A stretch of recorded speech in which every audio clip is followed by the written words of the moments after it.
Martin Atkinson, I think, has got the red card out. Well, that didn't last long. Canio, it's Payet! He's done it! One way of dealing with the situation. Maybe the fans are feeling something, and then the players can also feel that the fans are not weak there. It's onside! Shaqiri! Oh, what a fantastic finish! On the feet around Old Trafford. Oh, goodness!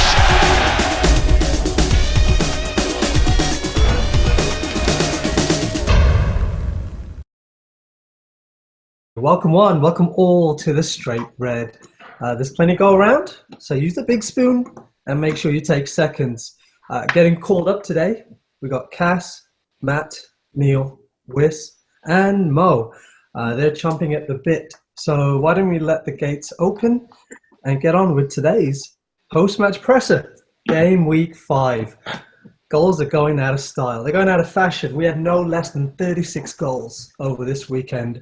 It was so many. It was almost as if all the players were on Oprah.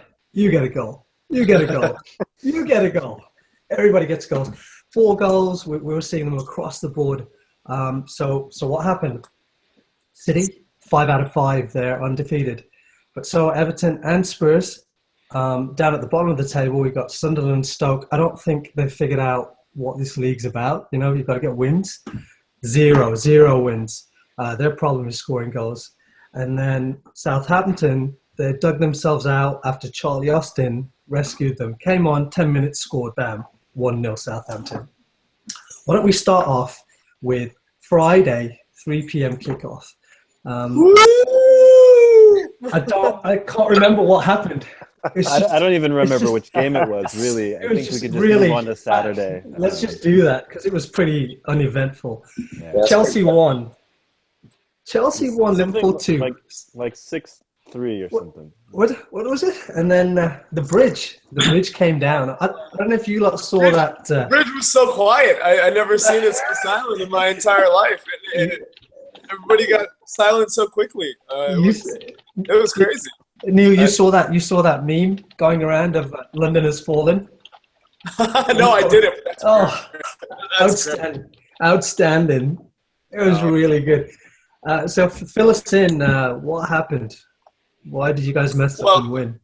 I think for us, I mean, the real dominance came in the first half.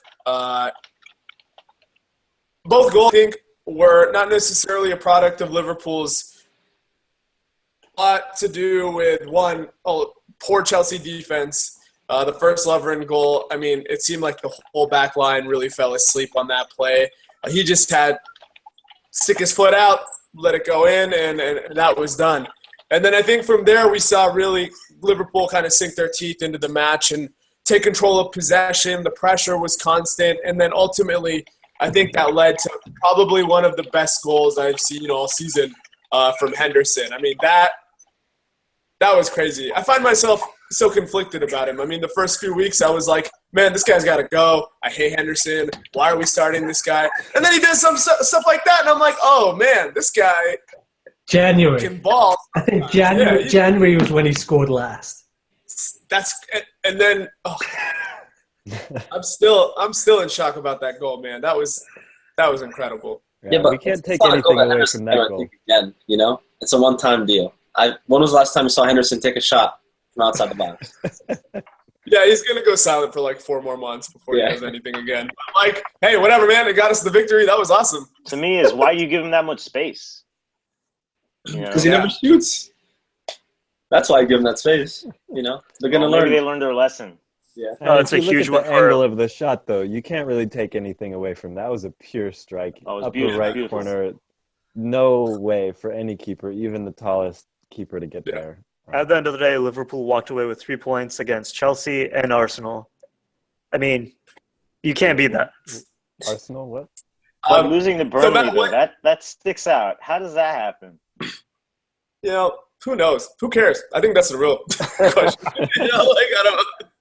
I don't know. It'll probably be I think Liverpool's playing like the second best team in the EPL right now. Just based on initial performances, I think there's still a big gap between every team in the EPL and City. Liverpool look like they're the best. I've seen them in a couple of years. But Matt, tell me what happened. What happened with Chelsea, man? Where did they go wrong? I mean, why last week you saw some defensive frailties against Swansea. I mean, they were lucky to come back and it was against Swansea, right? 2-2 draw. Yeah. So that was, I mean, you had some signs there where it was clearly you need to tighten up the defense and you need to kill off a game when you have the chance. This was a little different, coming back from 2-0 down. Again, the first goal was pretty crap, if I must say. Like, defensively, they're just walking around, not even paying attention. You had like 3 Liverpool players on the left side or right side, just stuck his foot out, like you said, and it was crap. However, the Henderson goal, you know, we still think he's the most or one of the most overrated English players. Typically crap as well. Beautiful strike. You can't, again, I said it before, you can't take anything away from it. And Chelsea just couldn't come back. They did score early enough in the second half that I thought they'd at least get something back. But, you know, and they had a similar, you know, their goal, the Costa goal was kind of the same thing, walking it in. All the way down to the goal line. Little chip back, Costa pushes it into the goal. You'd think they'd come back after that, but it was too far gone. I think Liverpool defensively was much tighter. They looked like they were going to come back. I mean, there was a stretch of about, I think, 15, 20 minutes where I was deeply concerned. I mean, we saw Hazard, Matic, Costa pressing every possession, every play, and you know, that's what I think the most important part of this victory was, at least for me. I mean, scored were really exciting, but what I really want to see as a Liverpool fan moving forward is defense and being able to kind of stay strong in the back. How much pressure other teams like Chelsea are putting in. Yeah. Storm, and ultimately we came out with the victory. And, you know, there was a big game in Stamford Bridge.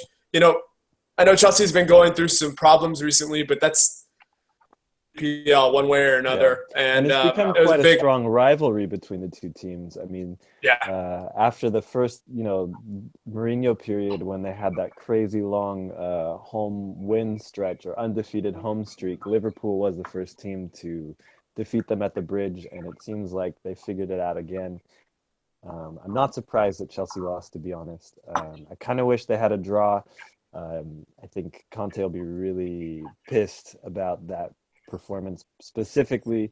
And I think one of the key things that I've noticed, Conte, the coach, not Conte, the midfielder. That is so confusing, you're right. It's very confusing. So the coach will be pissed. One thing I did have a note on is Conte's performance in the midfield. He has that holding midfield role, and I think one of the major differences between his performances last season for Leicester and this season for Chelsea is last year he had way more freedom moving side to side on the pitch. Not so much front and back, you know, box to box type runs, but he was really cleaning up all of the midfield side to side. He would pester the wingers. Every time they got the ball, they'd lose the ball. He'd give a great pass and it would be back in Leicester's favor. Whereas now in Chelsea, the coach, Conte, has him very fixed in the center of the field, and he's not moving. You know, he has 4 midfielders ahead of him. He shouldn't have to do a whole bunch of side-to-side work, but you see players like Hazard. He's been criticized in the past for his defense. Oscar, I mean, he doesn't defend ever, so you're going to have someone pick up the slack. If the coach is saying to Matic, push forward, Conte is going to have more freedom to move around the midfield. And I think that's one of the things that they're still working on.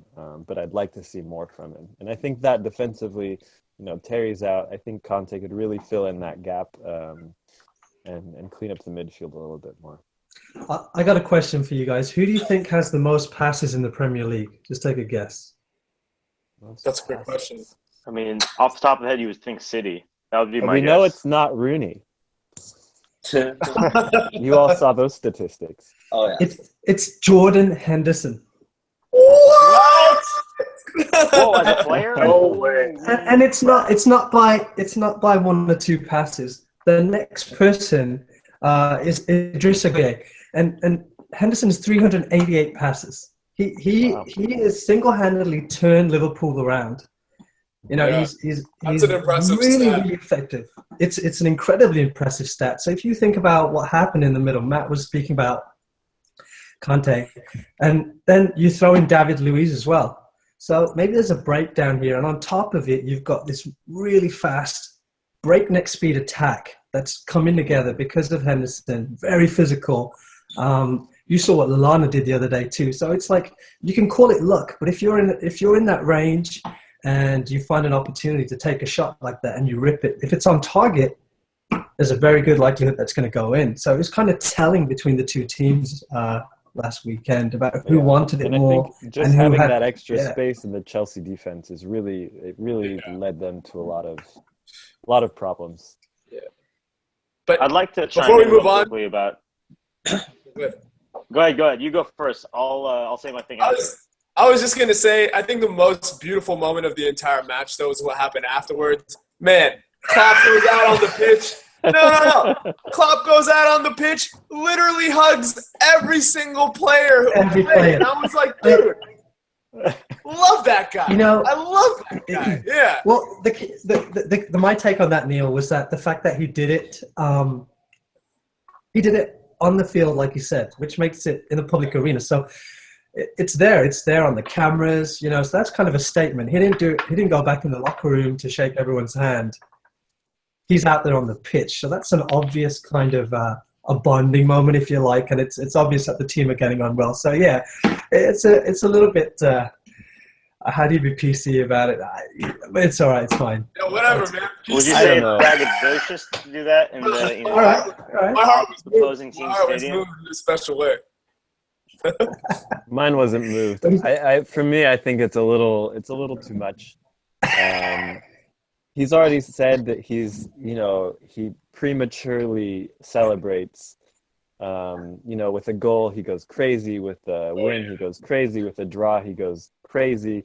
With a loss, he goes crazy in another sense. But he's a little, too touchy-feely for my liking. This early in the season. The season. If Chelsea won and Conte did that, you'd be like, "Oh, he's the best coach in the world. I love that guy." No, because he'd probably still smack his players up and down the field saying, That's "You didn't do this, you didn't do this, you didn't do this, do this, do this." I will say real quickly, Jordan Henderson, for me, I was a little bit skeptical when he took over the captain's armband from Gerrard.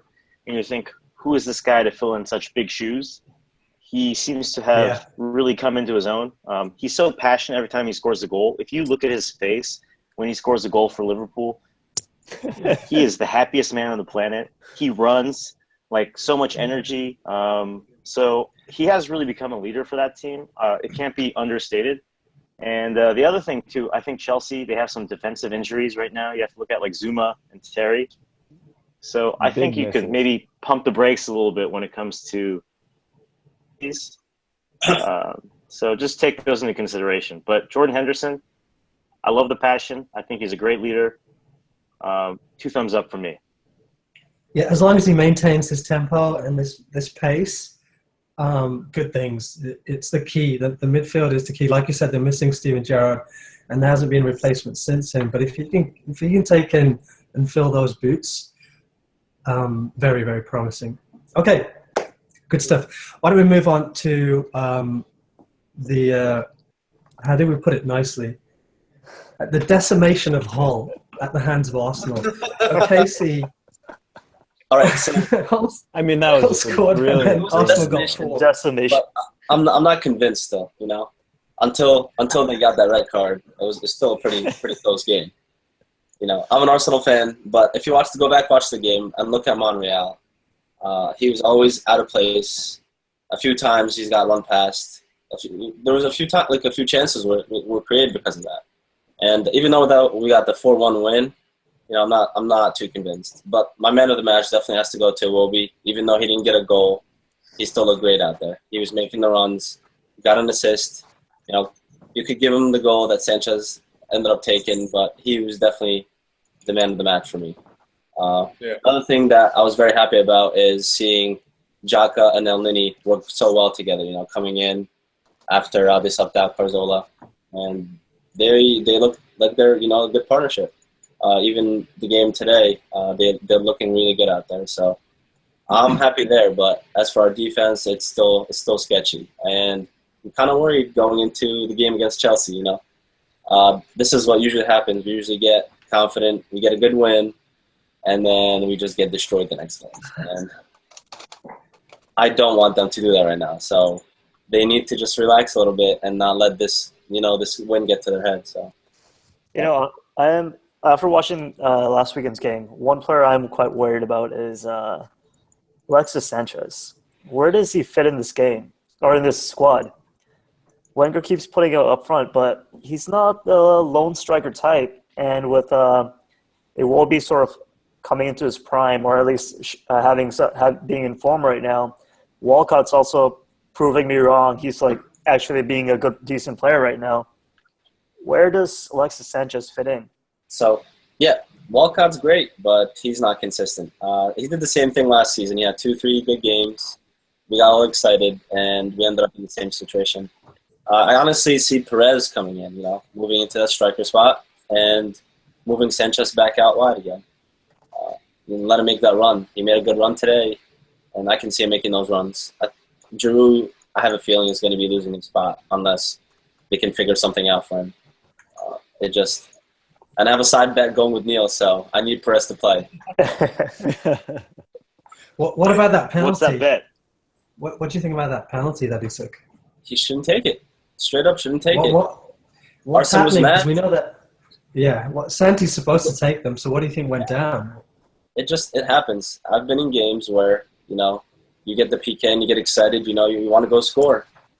And he took the PK and it was a horrible shot. He took that little stutter step and he didn't even put it in the corner. He put it in a position where a keeper can jump after the ball was kicked and make the save.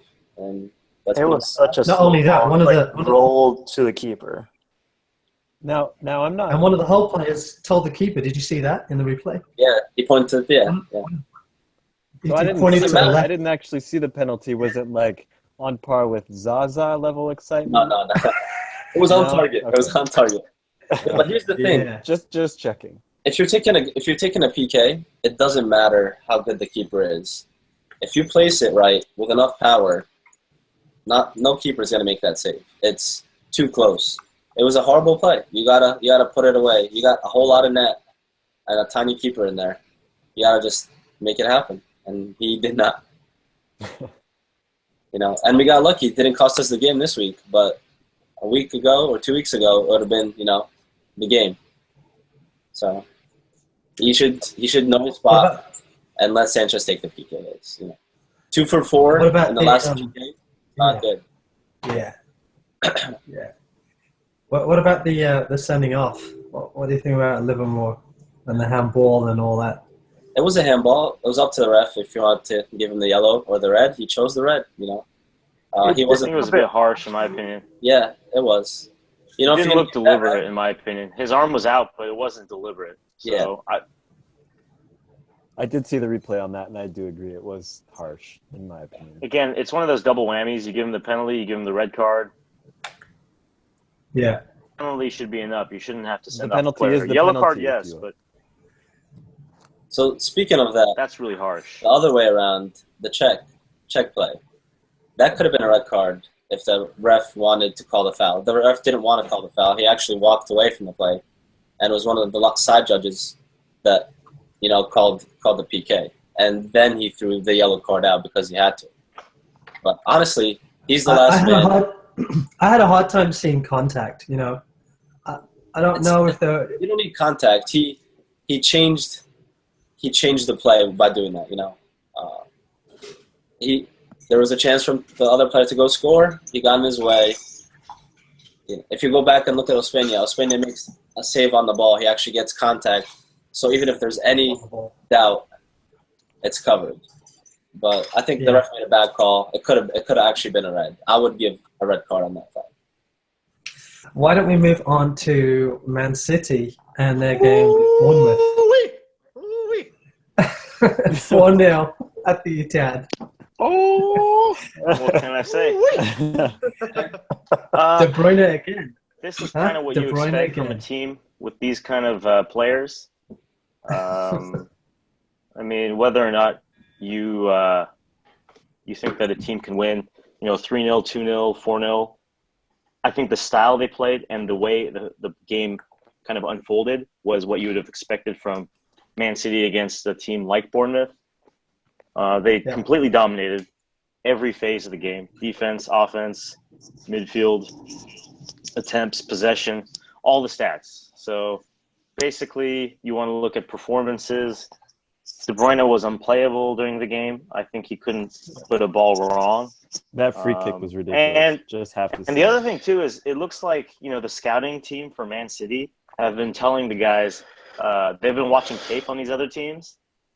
So Pep, after De Bruyne kicked that free kick under the wall, he pointed at one of the guys on the bench saying that you knew what you were talking about, meaning that guy called that free kick under the wall because he had seen the research. Crystal Palace game. Yeah. And so when you have a team like that, that's really hard to beat because you got a guy that can place the ball where you want him to place it, and you have guys who are watching how the other team reacts when a free kick occurs. That's so hard to beat, that kind of scouting effort. So overall, very organized. You had Sterling on the score sheet, Iheanacho on the score sheet. They assisted one another, and De Bruyne was involved in both those build-up plays. Yep. Gundogan on his goal, debut He got goal. Gundogan's goal. He assisted Gundogan in his goal. So overall, very dominant performance. I don't know how much more you can take from that other than Man City seem to be clicking on. Bournemouth really don't offer much of a threat. Yeah. And it was a home game at the Etihad. So you expect that kind of a result from Man City against that kind of a team. So, Cass, let me ask you, what is their weakness? Because so far this season and in the Champions League, or do they have their Champions League game yet already? But anyway, defense so far. They haven't been able to keep too many clean sheets, I would say. They've been having a good season so far, but what position are they the weakest, or where can they go wrong? Defense. So they have come undone by some defensive mistakes. We've seen they haven't been able to keep clean sheets in most of the Premier League matches this season. Some kind of defensive lapse. Either the goalkeeper spills the ball, a player puts a cross in from out wide, and they get a goal. So like West Ham's goal, or the goal where Bravo spilt the ball and Ibrahimovic had that karate kick goal. Yeah. Stuff like that. Those kind of things they need to phase out of their game. But I think right now Stones is really settling in the team. Company is expected to come back. You're looking at Gundogan is now settling into the first team because he's getting, starts. He's healthy again. Yeah, happy to see that, man. Love that guy. Because if you look at the performance against Sunderland, and now, I mean, with evidence that we've seen from Sunderland all season, they're going to stink out the joint most games. They weren't really able to have too much success against them, and they had to get an own goal to win that game. This team is clicking a lot better. So when we said we should just pump the brakes on making assumptions based on the first game of the season, I think that's really coming to fruition. So they're improving. But again, a good team now with that kind of a counterattack, I'd love to see how they match up against one another. Any regrets? I think that's really intriguing as a matchup. What's that? Any regrets on Joe Hart not being on the team? Is Bravo an upgrade? He's been good. He hasn't really been tested all that much since the Man U game. Borussia Mönchengladbach didn't really offer all that much. So it's hard to say. Man U put a little bit of stuff on him, but, not even that much. They were kind of poor in that performance. I would like to see him against a team that really puts some pressure on him and see how he performs. But he is playing like 11th player on the pitch. If you notice in the game, he was coming out way out of the box, playing the ball with the other players. So if they lose possession somewhere in that part of the pitch, you're going to talk about a player that can make them pay for that mistake. And top team has one of those kind of players. So we'll see. So far, it's good, but you really have to base it on the matchups that you see the team against. Let's move on to the second segment of today's show, the Ref Report. I was thinking about a bunch of things, and just in general, where are we at? And I'm seeing a lot of times people get a lot of things. They get a lot of money, and it seems that they don't get a lot of sense attached to it. You'll see people buying huge houses they can't maintain or live in. They've got pools where they can't even swim. Cars they can't drive. Jets when they've got a fear of flying. What's going on? What does money do to people? So this week's ref report, I'd like to ask, in the vein of the famous Notorious B.I.G., more money, more problems? More money, more expectations. There's a lot of expectations. If you're spending that much, you got to produce. And when you're not producing, people will start freaking out. More money, Mourinho problems. Yeah. Well, Mourinho problems, yeah. man, Cass, you on fire today, buddy. You on So- fire. Well, Jeez, this guy's Hey, Cass, So we're bringing talking the about jokes. Bringing Mourinho the problems, jokes. but bring him straight. what has Man City done? But yeah, certainly there's going to be a lot more scrutiny on the team that spends a lot of money. You want to see those players perform. Those players aren't cheap. I'm sure people who bought them, so the owners of these teams are going to say, not panning out. Look, the guy that we've been calling out a lot lately amongst our own group is Paul Pogba. yeah. You're the star. You cost £89 million. You're back in England, back at your old club, and you really haven't done much to justify anything even close to that price tag. So how is it that you're, in your Instagram, posting all your new haircuts, these songs people are singing for you? So some of that stuff, I think it's fine. You can have some fun with it, but if you're not performing on the pitch, those things will come under intense scrutiny, especially in England. We all know how the English media love to look at everything with a magnifying glass. So it seems like, if you don't have the right person to manage these personalities or to put people in their right position, you're not going to get the best out of your money. Value for money? Yeah, no matter how So much you far. spend. Yeah, totally. So totally. you could look at a team And that's then- on the opposite end of the spectrum. Everton, they're second. I can guarantee Perfect you their example. payroll is nothing close to any of the other teams that are supposed to be in the top four. So with all this money in this influx, right, and this huge inflation, what's happening? What is causing all this? For example, how much of a player's value? Let's take Paul Pogba, right? How much of that is the actual player's worth, and then what is the rest made of? What is a player's fee made up of? And maybe what's happened is we're basing expectations on the bottom line, when the bottom line includes all kinds of other bits and pieces, and the actual player value is just a fraction of that number. What's going on? Well, 20%'s going to his agent. We know that much. Jesus Christ. Okay. I mean, oh man. Yeah. God. So there's 20% of that fee. I mean, what is Pogba worth? I mean, how much is he getting paid? Like £230,000 a week? Is that accurate? I don't know. I think it's more than that. Zlatan's 220,000, right? So Yeah. So let's say Pogba is basically making what, £1 million per month. And I don't even know how many years his contract was. Does anybody know that off the top of their head? No. I No couldn't idea. tell you. Yeah, I can't imagine it's more than 3 to 4 years, right? So, I mean, let's say it's making what, 12 million a year. So he's basically what, 48 mil. So where does the rest of that money even go to? I don't know. Is it administrative costs? Is it, paying debt? I really don't know the breakdown, but not a lot of it goes to the player himself. Well, the whole idea Sure. is that you're paying all this money to buy not only the player for the actual on-field tactics, but what they do off the field. Whether it's by marketing, selling jerseys. Granted, jerseys sales don't add up to whatever you're investing in, but it's the entire idea that you're building the marketing machine that is A, Man City, A, Chelsea, B, Arsenal. It's building the whole hype machine of a club. You're getting your season ticket holders based on we buy Ozil. He's going to do wonders for us. Re-sign your season tickets. It's the whole idea. And one of the gripes I have with all this money floating around is that, yeah, you're buying the players. Yeah, you're getting the big names. I love to see a Sanchez on the field, but do they fit on with the team on field?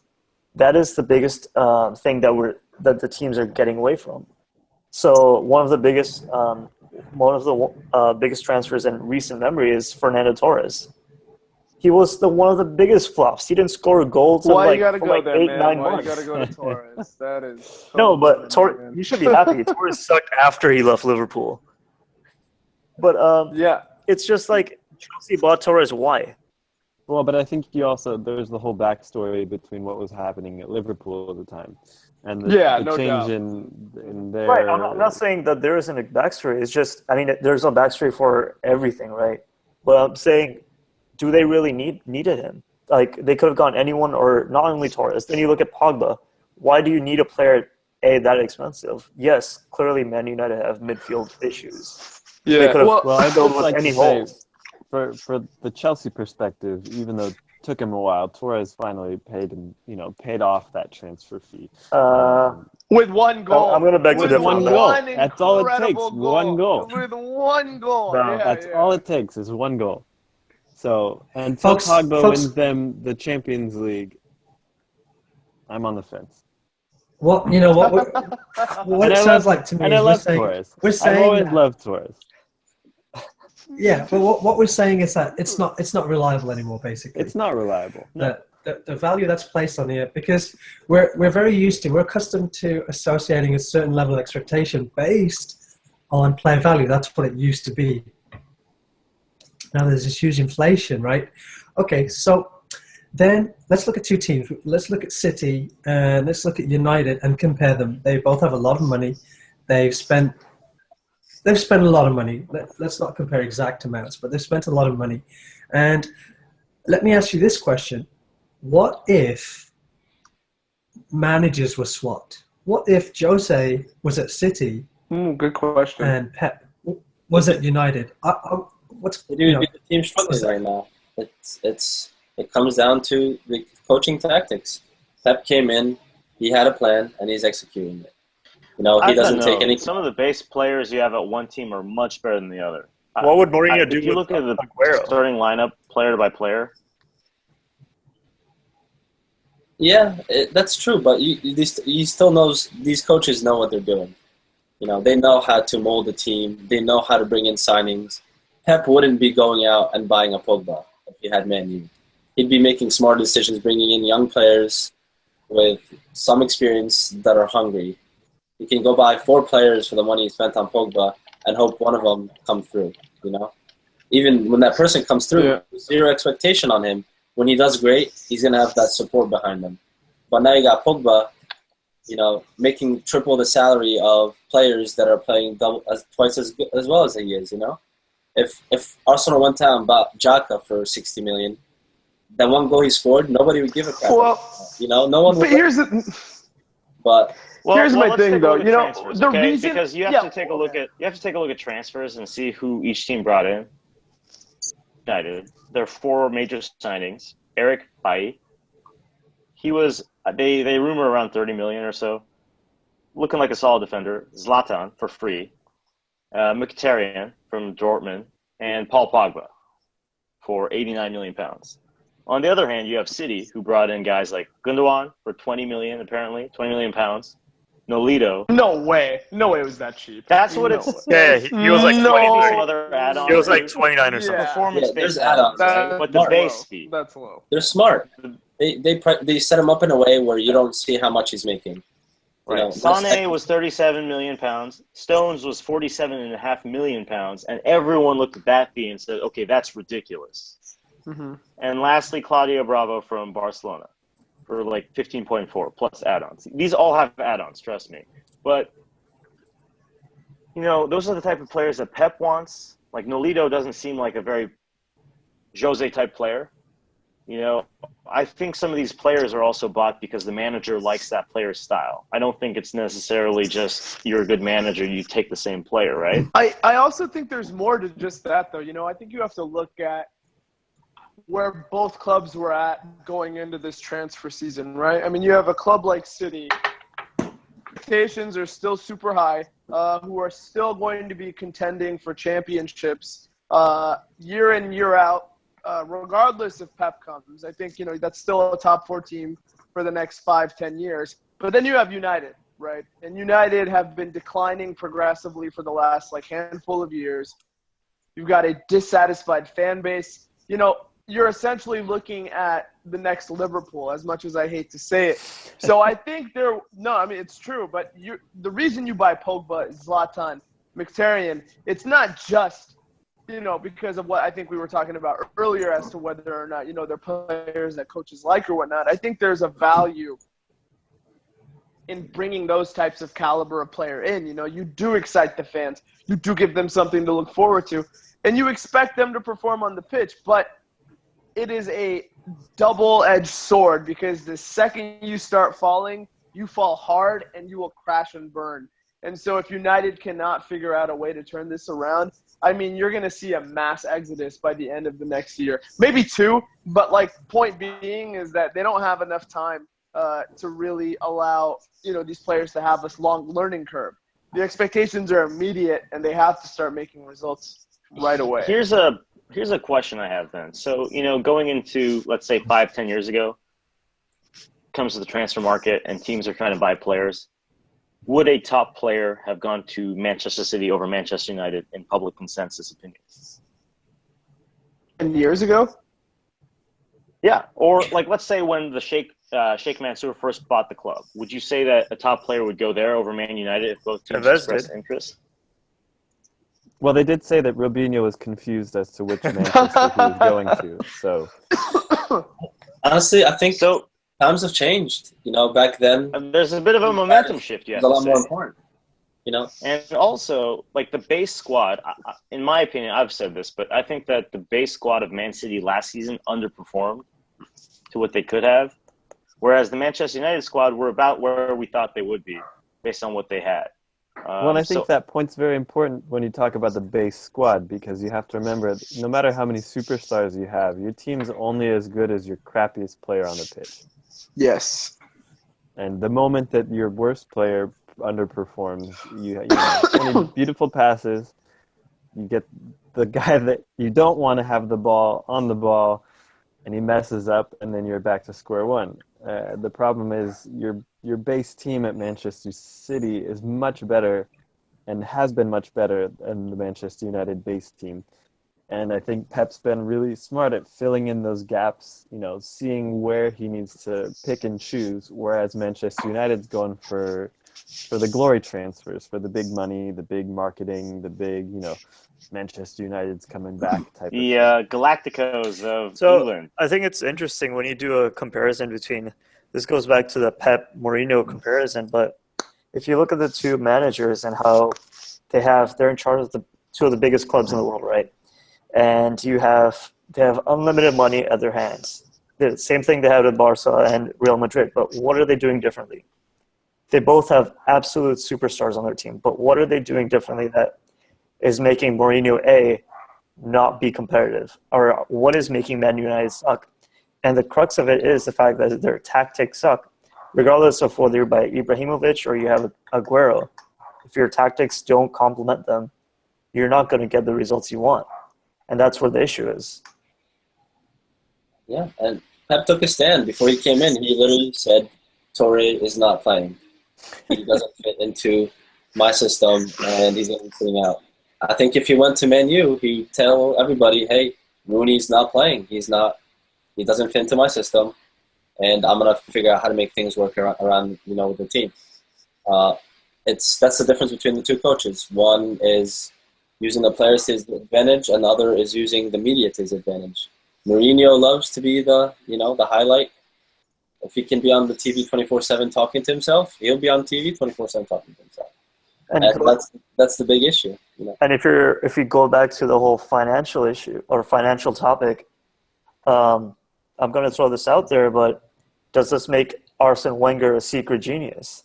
The fact that he's man, let me finish. No, You because did not with just some, pivot with like some, that. you were Just- just talking just about accept it. You just done you it. were just talking about the tactics of a team. And it Right, comes right, down right. to the Just tactics accept of a it. team, not about who the coach is buying. So you just completely Hold turn on. tables right Let there. me make my point, and I'm just going to throw this out there just to think about.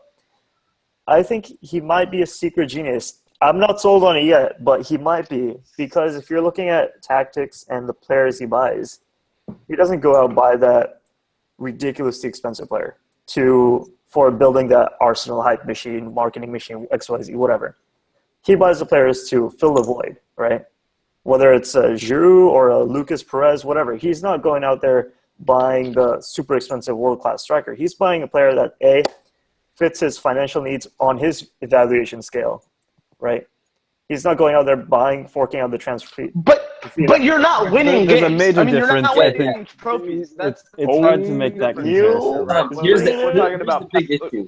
versus You can buy Arsenal players. and He's buying players way too late. that- He's doing the right thing, but he's doing it too late and too slow. You can't go for the past few seasons. He's going out and buying one player at a time, and by the time you get that player adjusted, one of our players that has been doing really well moves on. You know, Right. I'm not disagreeing. I completely disagree with his entire strategy of the transfer market, right? But I'm saying his entire strategy of saying, I'm going to buy players that I need on my evaluation of what I need to fit into this box. I'm not going to go outside But what and is buy. that getting him in the Yeah. end? What is Yeah, that you getting have to him? factor in expectations. Like that's a huge part that we're not talking about, right? Like Arsenal can do that, but they're also expected let to win me add on- Premier League. Like going back to expectation. Okay, granted, we're not buying the greatest players out there, but this is a pro and a con, but we're consistently finishing at the top four. And then doing nothing. We're I'm sorry. consistently, but Win a league. Win a Right, league. But you get and beaten tell me Yeah. then- out in the Champions League. granted Spark out. that They're the talking Man like City and the Chelsea 4-0, fans start talking now. 3-0. Like, these are I performances don't want that this are to pretty become embarrassing. another Arsenal conversation, guys. God. No, okay. Let me rein it back in. Rein it Let back. me All right, rein it back in. bring it down.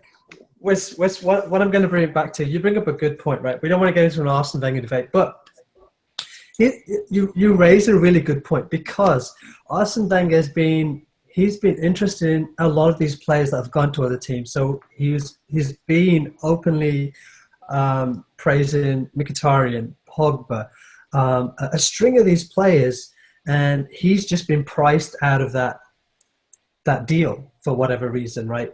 Now, obviously, in his head, he has a value that's been set for each of these players, and he thinks what the asking price is too much. But I think he is basing it on being at Arsenal. Do you think if let's say he remained at Arsenal and he had unlimited funds, would he be an owner of Pogba? You don't think he would? Do you think he'd have a Mkhitaryan? Do you think he'd have there's a number of players that he wanted, and some of them have gone on to be super successful. Suarez is the name. Ibrahimovic. I think, He doesn't I think do also if tryouts. he had as much money as he wanted, you would have seen a lot of the players that Arsenal sold stay for a lot longer.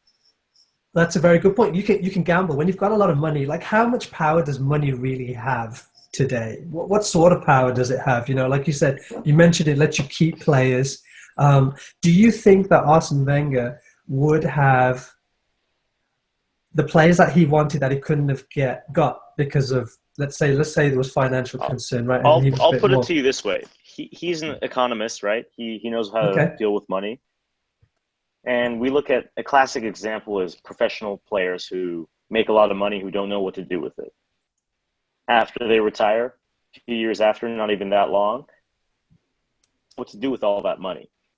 But someone who's a financial manager who knows how to use the money properly, they can make it go a much longer way. They can make dividends, and you know what? They can even turn a profit potentially. So I don't see how Arsene Wenger, who is an economist, who knows how to, work money, doesn't bring in some players that he knows he can win things with and make more money for Arsenal. Because if they win, Right. Their more money. merchandise sales go up. Yeah. No, Their it's ticket sales go up. There's You more get winnings demand. from the It's, league. it's interesting when you He compare. knows what to do with money. It's interesting when you compare the Arsene Wenger and Arsenal scenario to, if you take this season only, what we see, Jurgen Klopp and Liverpool. Like, who have Liverpool bought in the transfer market that's been like, oh my God, that is a player that every other club is envious of. Maybe Yeah, Mane. Maybe I'm not Mane. saying Mane like was probably Maybe the best Mane. signing in A lot the of last money. Yeah, 5 players years. who were- But they're not players that can be like Aguero, Ibrahimovic, Sadio Yeah. Mane. No, No it's kind of a different appeal. But the fact is, Liverpool right now is kicking butts. It's Right, purely and they're- based on tactics and how they're getting played, not on financial resources. I think it's, Well, I mean, I think it playing goes the back right to tactics yeah. to the players you have. And again, I think in the Liverpool case, it's coming down to the question of who's their weakest link. They have a very strong, solid team. Maybe it's not the best top player, in each position. You have like a top striker, a top midfielder surrounded by these other good players. You have a really good core group of players. And the other teams that are slipping up, like Chelsea, they have also a very good team on paper. But they're not playing to their strengths, and Liverpool took advantage of that. And I think that's what it comes down to. They don't need the top player, but that doesn't mean that Arsenal is going to, do well by just financially managing who comes in, who goes out, and not paying attention I to. completely disagree with what you're saying. If you were to give me options saying, Wissam, tomorrow pick Liverpool versus Chelsea based on the players that they have right now, I would say Chelsea every single time. I would never bet against Diego Costa. I would never bet against Willian. I would never bet against Eden Hazard. Against Firmino, Sadio Mane, like, I'm not saying they're bad players. I'm just saying Chelsea has a world-class squad on paper. But I think Liverpool's playing to the tactics that fit their team, and I think they have a So you're good saying team too that Chelsea's tactics right now are completely subpar, and Conte has no clue what the hell he's doing. Don't No. make him say that. What did he do? I think you might have taken that a bit too far. Wow. Wow. I think I there think is still work I to think be done in the eight- Chelsea squad. 8 out There of is 10 still work times to be Chelsea done. beats Liverpool. 8 out of 10 I will. times. 8 out of I 10. will say I would this. agree with that. Whoa. I would agree with that. Wow. So, How did this if you wanna talk conversation about- come about? I don't even know this. This is crazy. But also wanna at the talk same about time, Liverpool- Arsenal hasn't had a good record against Chelsea either. So let's Nor, put your hey, City City theory don't to have the a test good this record against weekend. Liverpool either. But anyway. No. So that may be the truth, but who wins the league titles in the last 4 or 5 years? So Listen, let's not get caught Let's up remember with that. what Sitting there like, doesn't matter. oh yeah, Let's look at just- the okay. team Let's that's bring it back. winning. It might be the one on my shirt, but it might not be. But I think it is. A Liverpool fan doesn't want to talk about history. Take a note, guys. Oh, But, wow. hey, I will say this. So Wow. we were talking about how you guys were talking about how Liverpool haven't made any of these major signings, and maybe we should look at their model of signing players. They signed a lot of players in the last couple of seasons that we've all said have underperformed. So Yeah, totally. Firmino was not cheap. Firmino has been there for a while. He's starting 30 to million. finally He's been there perform for like 2 they years. expect him 2 to. years. 2 years. He's been there 2 years. Yeah. Wijnaldum was £23 million. That's not cheap, okay? Jordan Henderson was not a cheap signing. They got him. He's an English talent. He's good. Coutinho, Lallana, all these. I can keep going. Sturridge, Mane. Mane was not cheap. Origi, not cheap. Klein. So these guys are all I'm pretty starting sure to click. Origi was pretty cheap. It was like Comparatively, 16 though, bucks. Funny, comparatively, though. They signed him at Hey, 19 but- years but old. we're- So you it's can't all expect a guy relative. who's that young to cost that much. this is a relative Really? conversation, though, right? I mean, I think what we're doing is we're comparing it to the likes of Chelsea, Arsenal, City. Like I'm saying, I think the point is that Liverpool, in comparison to those teams, has not dished out the kind of money that we're seeing United dishing out or those other teams dishing out. Right? Absolutely. Not to say that they haven't spent the dough, but they're not spending the level of money that these other clubs are spending. And I think it just goes back to the point we've been kind of dancing around. It's down to coaching. It's down to tactics. And it's a waste of money bringing in players if you do not know how to bring the most out of them. And I think we're seeing that front and center with United. And I think we're seeing the contrast of that with clubs like, City, Liverpool, Everton. I mean, yeah, money can only I will take give you it so to far. Liverpool. They're owned by Yeah. the same team that implemented Moneyball. So the Boston Red Sox, they won a lot of the championships using Moneyball. When will Liverpool these may be doing the managers- same thing. When will these managers and management learn? Like, you look at a couple of years ago when Tottenham sold Bale. They brought in, 11 players or something? What happened? That's the same thing with Suarez. It's I mean, Liverpool went and bought half of Southampton. It's ridiculous. Back. Like, you can't just go out and go shopping and then expect we're done, we're solid, we're going to win the trophy next year. That's not how it works. Yeah.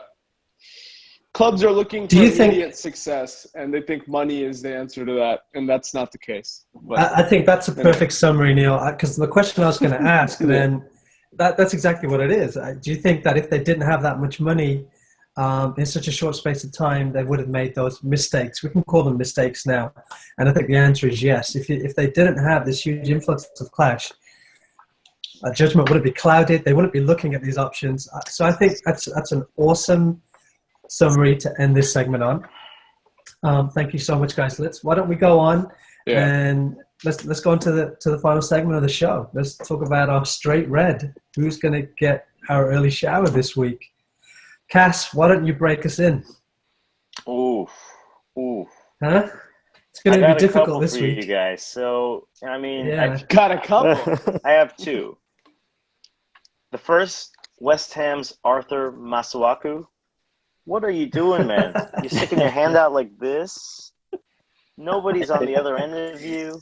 It's beyond your far post, and it hits your Ref hand, was and you right concede in the first front and penalty. center. Yeah. I just don't understand what you're doing. I So mean, good. why would you even stick your hand out like that? That doesn't make any sense. He's got a problem sticking his hands, his legs. He's all over the place. You concede a penalty like that, and everything goes pear-shaped afterwards. If you're for gonna West Ham. do it, do it So- like Suarez and make it count, buddy. Come on. Yeah. Yeah, Yeah. like Jesus. either bite the guy's neck or stop a goal from going in. So Okay, I didn't say that, but Jesus, yeah. Yeah. just make it count, right? And then the other one, though, this one a little bit more seriously. A real red card goes to Yaya Touré's agent, Dimitri Seluk. This guy is a real piece of work. Every season. Okay, you have Yaya Touré, who makes one of the most lucrative contracts in international football. His agent keeps causing issues with him. Like either, he wants to complain about not getting paid enough, being unhappy at the club, Just give him not getting a birthday cake. He just needs a cake. Yeah. A I weekly mean, cake wouldn't And hurt. now he's like, Pep Guardiola's won a few games and he's been disrespectful to my client. You already knew what happened with Yaya and Pep in 2010. You had an opportunity to leave the club. His intentions were made very well known, that he had no plans for you in the club's, future. You want the money. No one else is going to shell out that kind of money because City do appreciate Yaya Touré. Let that not be understated. Let us not forget that we paid him very handsomely for his services. I love Yaya. I think he's a great player, but I think his agent is really wrong in this regard. So if he knew he was not going to play and he wanted to go play, instead of causing a ruckus behind the scenes, he should have picked a club that he wanted to go play at. That would have given him starting time. True. I think this kind of stuff is really disruptive to a team dynamic, especially guys who know Yaya for a long time. He's a great player. Yaya's He's not a good starter teammate. either. But you know what? He causes a ruckus or like a stir like this, and it's not great for the team dynamic. If he has respect for his other teammates that he's played with for a while, he shouldn't be doing that. So I think he should just sit back, collect his nice paycheck, which is not small, 300. and not say anything. But I mean, in the end of the day, he's still more important than his agent. So if he really And, wants to have that role in Manchester City, then he should fight for it. And don't let his agent come out and say a bunch of crap about. God, I've used crap like 80 times today. I think Matt and Cass, you both touch on something that is super, super important. This underlying issue, and I think it's to do with money, about the power that the agents have. I'm just reading now something that Selleck said on Pep. Okay, he said that his grandfather could have won the league at Bayern. This is the kind of stuff an agent is saying about Pep Guardiola. Oh my god. That's unacceptable. That is unacceptable. It's So absurd. It's absurd. it's very telling about where we are right now with these agents and what they think they're allowed to do, the money that they're demanding. It's going to get really, really interesting. And what would That's hurt a good Yaya if he fired his agent? He's what, 30, early 30s? He doesn't have that much Yeah. longer. 32, 33, something like that. 33, yeah. If he fires his agent, Yeah. he has what, a couple years left? How is he gonna like suffer from not having to pay those agent fees, not having to deal with a bunch of crap from his agent? Like, just take the money Yeah. and run, and then play the rest of your career out. Comes to Have that fun with notice. Unfortunately, as far as I know, he's very loyal to his agent, which is an honorable thing because his agent brought him up out of nothing. But sometimes they just say the wrong things, man. It's about greed. It's about wanting more than maybe fighting more than you can chew. I think it's taking more than the club can really offer you realistically because you're not providing that kind of service to the club anymore. Yeah. Thing with Rooney, Yeah. if you're going to accommodate That's- a guy who really doesn't have a place in the starting 11, look what happens. Look what happens. That's great. Good red card, Castro. Matt, who gets your red card this week? So I guess I would say, well, now I'm torn because I was going to say the entire Manchester United team. The whole team. The whole team. I mean, select players obviously are highlighted in that. But I'm torn because it was funny to see Mourinho not know what to do. So Very enjoyable. I have to it was say. really enjoyable, and as Just a really good. Chelsea fan and a former, Mourinho, I wasn't diehard Mourinho, but I respected his ways. You were a disciple. Yeah. It's pretty bad, and it's just getting worse. So I think Mourinho is going to get my red card. That's fair. No arguments from me. Mo, straight red to who? All right. Yeah, instead of just telling you who it is, I'll tell you some stats, which some of you probably already know. This is going to be difficult. Here we go. 40 passes, More money. completed 33 of them, right? And then 27 of those 33 were passes that went backwards or sideways. Brune. Did you play? Oh my That sounds like a God. defender to me, right? It doesn't sound like How many shots on goal were there? 0 shots on goal, 1 off target, which was off by a mile. Insane. How many take-ons were there? Chances created. It was miserable. Like it was bad. And where his offense lacked, his defense lacked too. He wasn't doing anything on defense.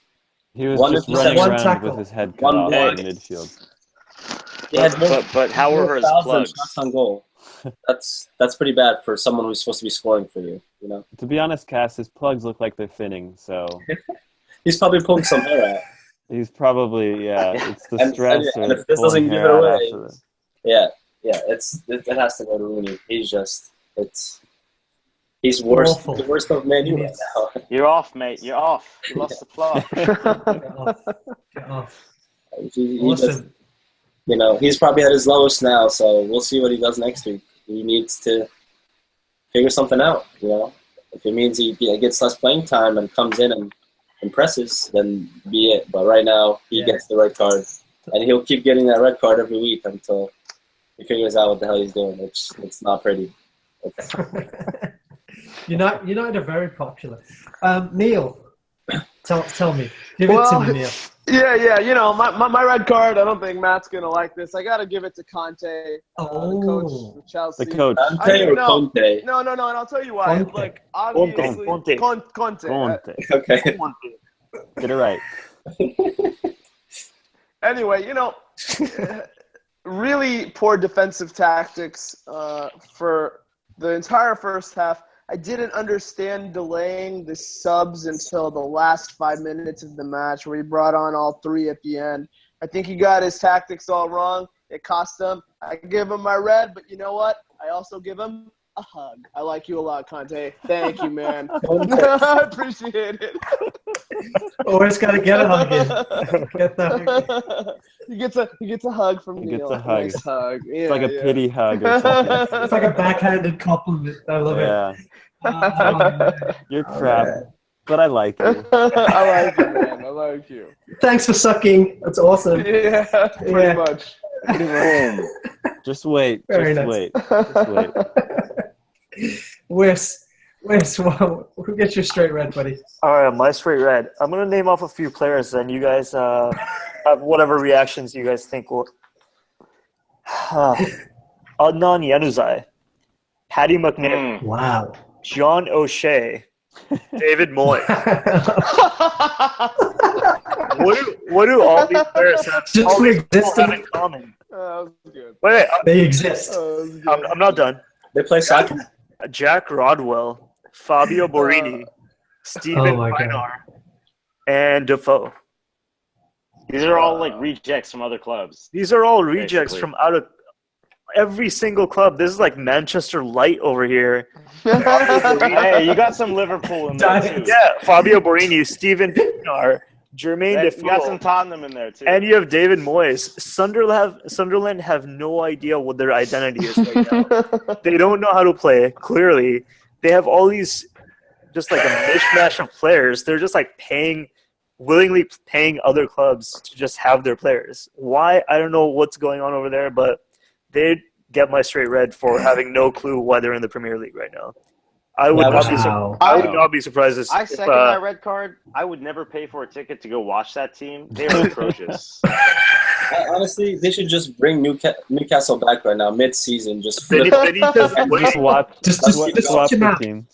Just switch them out. Yeah, like This is I love like it. Seahawks, NFC West, 7-9 division winners type shit where you're like, I don't want to see this, but you know, it's terrible. It's really bad. worse. It's NFC East. That's what you Yeah, yeah, it's really bad. You know? 4 and 10 are making playoffs. As soon as they brought in David Moyes, it was just all that was just the nail in the coffin. They have no idea. Groundskeeper Willie. I don't know what I'm doing. I had a bit too much whiskey to drink. Yeah. Excellent. D, All right. what about? Deepak, what you got? Okay, look, this is not going to come as a surprise, and I still can't get over the fact that the reporter asked Pep Guardiola what he did. he gets my red card. It's unbelievable. It's unacceptable. You cannot do that. It to me, it's just it makes me. I cried a little bit because the state of journalism is just awful. It makes my skin crawl that you can be in front of this guy. And then you have to sit down and think, what am I going to ask him? I'm going to ask him a really important question. This is a really Get this is right a really down to important it. question. Most successful manager probably ever. So do you want to win everything? What? Go home. You're fired and a red card. All right, Yeah, thank you. basically. All right, one more red Guys, card. guys. That's pretty Okay, bad. let's give another one. Is the new red cards. What the hell's up with a round red card? Who decided that? It's so stupid. It's not a card anymore. It's not a card. By default, a circle is not a card. It doesn't make any sense. They've been there before, guys. They've been there. There was one last year.